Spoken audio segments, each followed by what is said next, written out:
வாரம் ஸ்டோரி.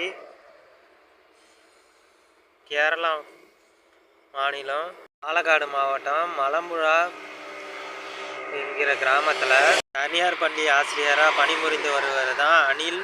29/11/2025 அன்று 12 வயது பள்ளி மாணவனை வீட்டுக்கு அழைச்சி சென்று பாலியல் தொல்லை கொடுத்துருக்காரு. பள்ளி மாணவன் என்ன பண்ணியிருக்கான்னா, தன்னோட நண்பன்கிட்ட சொல்லியிருக்கான், இது போல் செஞ்சுருக்காரு ஆசிரியர் அப்படின்ட்டு. அதுக்கப்புறம் பள்ளி மாணவனோட உறவினர்கள்லாம் சேர்ந்து புகார் கொடுத்துருக்காங்க. அதுக்கப்புறம் பள்ளி நிர்வாகம் வந்து போலீஸாருக்கு இன்ஃபர்மேஷன் கொடுத்ததுக்கப்புறம் அவங்க வந்து வழக்கு பதிவு செஞ்சு விசாரணை நடத்தி வராங்க. இந்த சம்பவத்தில் உடனடியாக பள்ளி நிர்வாகம் வந்து போலீஸில் புகார் கொடுக்காதது ரொம்பவே அதிர்ச்சி அளிச்சிருக்கு.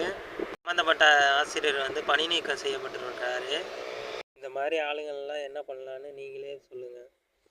மறந்துடாமல் கமெண்ட் பண்ணுங்கள், மறந்துடாமல் சப்ஸ்கிரைப் பண்ணுங்கள், ஷேர் பண்ணுங்கள், லைக்கை போட்டு விட்ருங்க. இன்ஸ்டாகிராமில் ஃபாலோ பண்ணிடுங்க.